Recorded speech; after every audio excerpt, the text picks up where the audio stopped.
Before watching the video, don't forget to subscribe the channel and enable bell notification to never miss an update from us. Hello everyone, I Deepmani Bhardwaj welcomes you all to Entry, and today we are going to discuss an important amendment bill of 2020, that is the Banking Regulation Amendment Bill. See, this week this bill was passed and now this is very important news for you all. Now what is this regulation? What is it all about? We are going to discuss each and everything regarding it.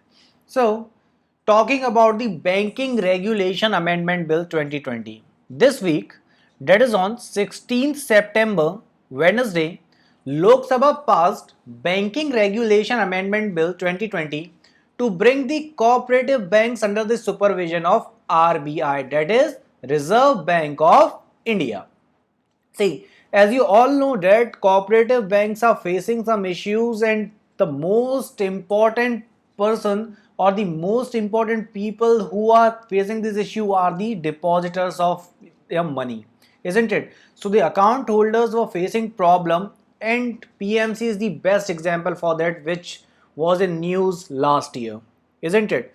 So in the wake of deteriorating condition of cooperative banks in the country, the central government amended the Banking Regulation Act of 1949. Since the depositors of cooperative banks and small banks are facing problems for last 2 years, so this is done to protect the depositors. So this is for the help of all the depositors, or rather I can say the account holders. The bill will replace the Banking Regulation Ordinance 2020. This act regulates the functioning of banks and provides details on various aspects such as licensing, management, and the operation of banks. Now, what is it all about? So, we'll be discussing each point now. Talking about the Banking Regulation Amendment Bill 2020, the first point is this bill will allow RBI to initiate a scheme for reconstruction without imposing a moratorium.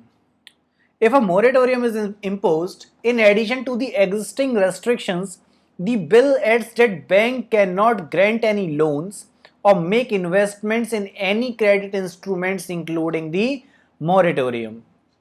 Now, the cooperative banks will be allowed to issue equity, preference, or special shares on the face value at a premium of its members or to any other person residing within their area of operations.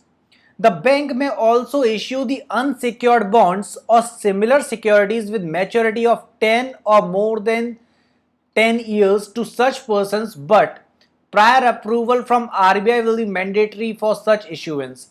So here you can see that RBI is going to play the significant role now. Fine. Coming on to the next point, no person will be entitled to demand payment towards the surrender of shares issued to him by a cooperative bank. The bill also says that RBI may exempt a cooperative bank or a class of cooperative banks from certain provisions of the Act through notification. These provisions relate to the restrictions of certain types of employment, qualifications of the board of directors, and appointment of a chairman. The time period and the conditions for the exemption will be specified by the RBI. This act says that RBI may supersede the board of directors of a multi-state cooperative bank for up to 5 years under certain conditions. These conditions include cases where it is in the public interest for RBI to supersede the board and to protect the depositors. The bill discards the provision of Banking Regulation Act 1949 that cooperative banks cannot open a new place of business or change the location of the banks outside of the village, town, or city in which it is currently located without the permission of RBI.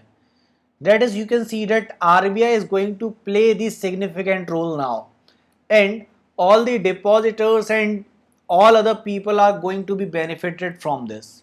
Now there are major exclusions also. So what are the exclusions in this act? This act does not apply to some cooperative societies such as primary agricultural credit societies and the cooperative land mortgage banks. Now The Banking Regulation Amendment Bill 2020 will not be applicable to primary agricultural credit societies and cooperative societies whose principal business is long-term financing for agriculture developments. So these are the major exclusions, and all the points that I discussed are in one way or the another are going to be handled by the RBI, or they would be in the supervision of RBI. So these were the important points regarding this bill. Now, in case you want any doubt clarification or is there any doubt, comment section is available for you. So please do like this video, comment on it and share as much as possible. So thanking you for watching this video. Thanks a lot.